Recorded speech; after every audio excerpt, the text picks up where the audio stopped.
Hello everyone, আসসালামু আলাইকুম। আমি শেফ নজরুল ইসলাম।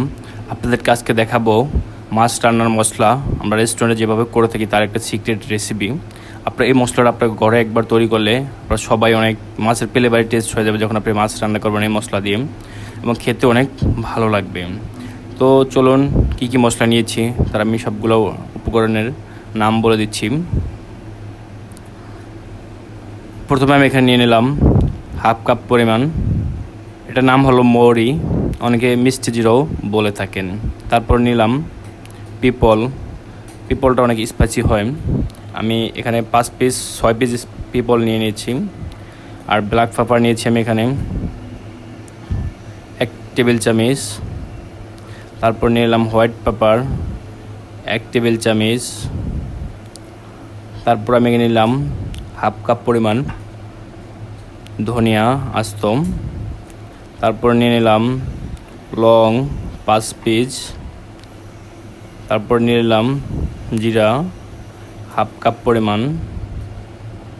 তারপরে নিয়ে নিলাম পোস্ত, এখানে নিয়ে নিলাম 1/3 কাপ, মানে 1 কাপের 3 ভাগের 1 ভাগ, 4 ভাগের 1 ভাগ।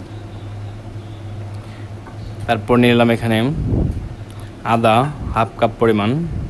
তো আমি যে সবগুলো মশলা নিয়েছি মশলা দিয়ে আমি আজকে খুব মজাদার একটি মাছ রান্নার মশলা রেসিপি আপনাদেরকে তৈরি করে দেখাচ্ছি। তো আমি সবগুলো উপকরণ আমি একটা বলে মিক্স করে নিচ্ছি, একটা বলে নিয়ে নিচ্ছি। তো আমি কিছু কিছু কথা বলে রাখি, এই মশলাটা দিয়ে আপনারা খুব সহজেই অনেক সুন্দর রেসিপি তৈরি করতে পারবেন।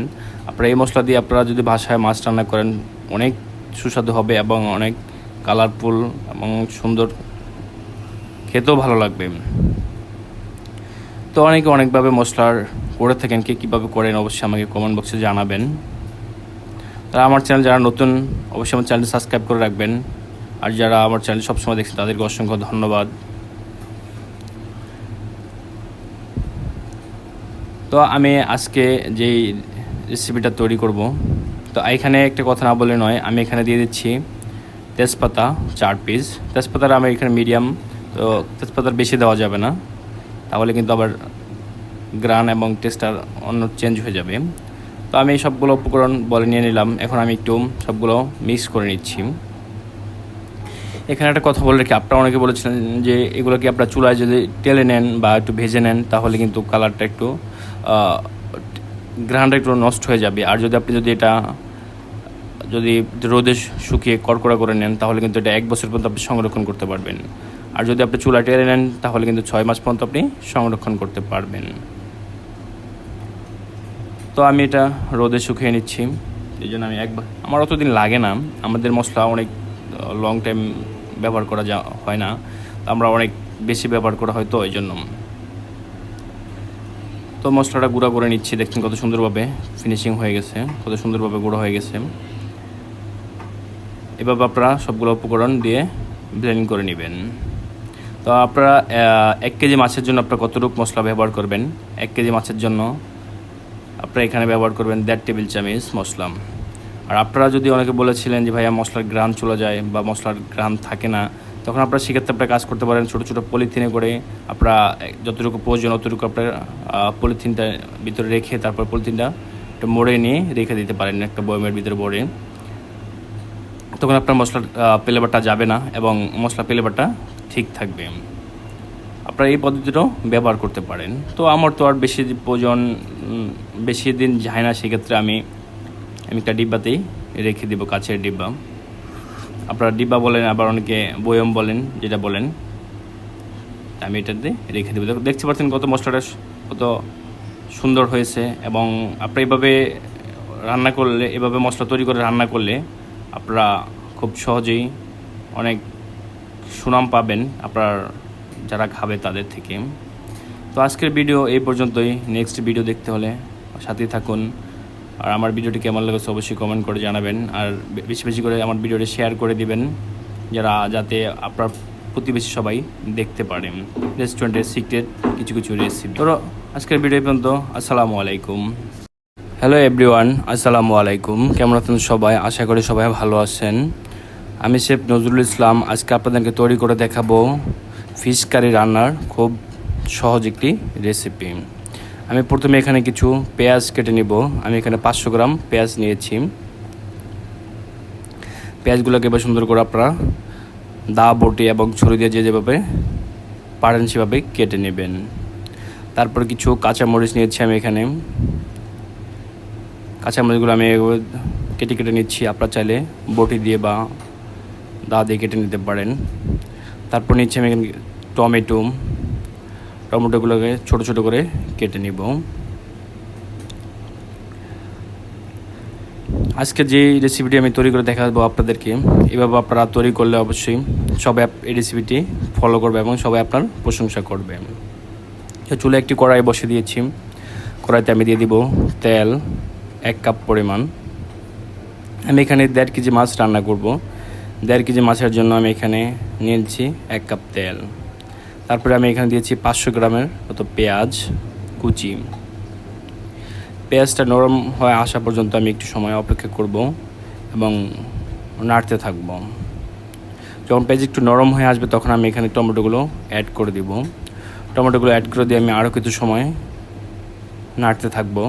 যখন পেঁয়াজগুলো একটু ব্রাউন কালার চলে আসবে তখন আমি এখানে অ্যাড করে দিব মরিচের গুঁড়া। দেখতে পাচ্ছেন এরকম একটু ব্রাউন কালার চলে আসবে তখনই আপনারা এখানে মরিচের গুঁড়া অ্যাড করে দিবেন। আমি এখানে দিয়েছি 1 টেবিল চামচ মরিচের গুঁড়া। আপনারা যদি স্পাইসি বেশি খেতে চান তাহলে সেক্ষেত্রে একটু মরিচের গুঁড়া বাড়িয়ে দেবেন। তারপরে এখানে আমি অ্যাড করে দিলাম 1 টেবিল চামচ হলুদের গুঁড়া। আপনারা যার মতো করে হলুদ এবং মরিচটা অ্যাড করে নেবেন। হলুদ এবং মরিচ অ্যাড করে আমি একটু সময় ভেজে নিব। 2 মিনিটের মতো আমি এখানে একটু নেড়ে চেড়ে নিচ্ছি। যখন হলুদ এবং মরিচের গ্রাইন্ডার চলে যাবে তখন আমি এখানে অ্যাড করে দেব একটু পানি দিয়ে মশলাটা আমি ভালো করে কষিয়ে নিব। মশলাটা একটু কষানো হয়ে গেলে তখন আমি এখানে অ্যাড করে দেব একটু লবণ। আপনারা খেয়াল রাখবেন মশলাটা কষানোর ভিতরে আপনারা কিন্তু মশলাটা ভালো করে কষালে কিন্তু আপনার কারিটাও মজা হবে, যেই কোনো কারি হোক না কেন। তারপর আমি এখানে অ্যাড করে দেবো কাঁচামরিচ। যেহেতু আমি এখানে গুঁড়া মরিচ কম অ্যাড করেছি, আমি কাঁচামরিচটা একটু অ্যাড করে দেব। তারপরে কাঁচামরিচটা দিয়ে আমি কিছু সময় একটু কষিয়ে নেব। 3-4 মিনিট মতো কষানো হয়ে গেলে তখন আমি অ্যাড করে দেবো যে মাছের জন্য একটি গরম মশলা তৈরি করেছিলাম, সেই গরম মশলাটা আমি এখানে অ্যাড করে দিব। এই ভিডিওটা যারা দেখেননি আমি ডিসক্রিপশন বক্সে দিয়ে রাখবো, আপনারা দেখে নেবেন। আপনারা দেশি মাছের জন্য এটা মশলা একটু বেশি ব্যবহার করতে হয় যেন দেশি মাছের গ্রানটা বেশি থাকে। আর সামুদ্রিক মাছের জন্য আপনি এটা খুব অল্প সামান্য ব্যবহার করতে পারবেন। তারপর আমি একটু পানি দিয়ে দেবো এখানে। পানি দিয়ে পানিটা গরম হয়ে আসা পর্যন্ত আমি একটু অপেক্ষা করব। তারপর আমি যে মাছগুলো রান্না করবো তার মাছগুলো আমি এভাবে সুন্দর করে কেটে পরিষ্কার করে নিয়েছি। আপনারা চাইলে আমি এখানে কার্পো মাছ নিয়েছি, আপনারা চাইলে যে কোনো মাছই নিতে পারেন। মাছগুলো এভাবে কেটে পরিষ্কার করে নিয়েছি আমরা। তারপর পানিটা গরম হয়ে আসলে তারপর আমি এখানে মাছগুলো অ্যাড করে দিব। তারপর মাছগুলো অ্যাড করা হয়ে গেলে আমি একটু নেড়ে ছেড়ে দিচ্ছি সমানভাবে। তারপরে অ্যাড করে আমি একটু নেড়ে ছেড়ে দিচ্ছি। তো আমি কিছু সময় একটু রেখে দেব। এখানে কড়াইয়ের পরিমাণ থেকে মাছের পরিমাণটা বেশি হয়ে গেছে, এই জন্য আমি কড়াইটা চেঞ্জ করব। আমি একটা চ্যাপটা কড়াইতে নিয়ে নিচ্ছি। যেহেতু মাছগুলো বড় বড় অংশ, না হলে কিন্তু মাছগুলো ছোটো কড়াইতে রাখলে মাছগুলো সব গুঁড়া গুঁড়া হয়ে যাবে, সেজন্য আমি একটা চ্যাপটা কড়াইতে নিয়ে নিচ্ছি। তারপর কিছু সময় আমি একটু মাছগুলোকে কষিয়ে নেব। আমি একটা ঢাকনা দিয়ে দিচ্ছি এই মুহূর্তে।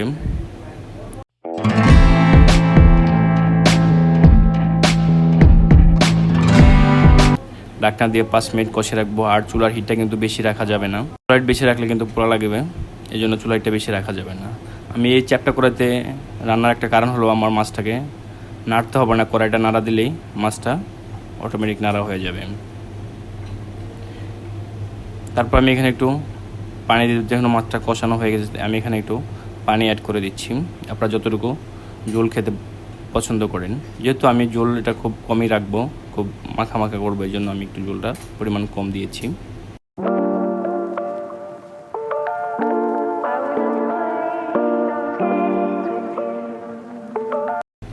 তারপরে আমি এখন 5 মিনিটের মতো রান্না করব যেই ঝোল দিয়েছে সে। তো দেখতে পাচ্ছেন 5 মিনিট পরে হয়ে গেল আজকের ফিশ কারি, খুব সহজেই এবং সুন্দরভাবে। আমি যে গরম মশলাটা তৈরি করছি, গরম মশলা দিয়ে আপনারা তৈরি করলে বাসা বাড়িতে সবাই আপনার প্রশংসা করবে এবং খেতেও অনেক সুস্বাদু লাগবে। দেখতে পাচ্ছেন মাছগুলো একটা মাছও কিন্তু ভাঙে নেই, সবগুলো মাছই আস্তে আস্তে রয়েছে। তো আপনারা যদি এই পদ্ধতি আপনারা অবলম্বন করেন, খুব সহজেই আপনার মজাদার মজার রেসিপি বাসায় তৈরি করতে পারবেন। তো হয়ে গেলো আজকের মাছ রান্না। আজকের ভিডিও এই পর্যন্তই। আর আমার যারা নতুন, অবশ্যই আমার চ্যানেলটি সাবস্ক্রাইব করে রাখবেন নতুন নতুন রেস্টুরেন্টের অথেন্টিক রেসিপি পেতে। তো আমরা যেহেতু স্টাফের জন্য এগুলো মাছগুলো রান্না করছি, তো আমরা এখন কারিগুলো ভাগ করে নিচ্ছি, এভাবে ভাগ করে নিচ্ছি। তো আজকের ভিডিও এই পর্যন্ত। আসসালামু আলাইকুম। নেক্সট ভিডিও পেতে আপনারা অপেক্ষা করুন।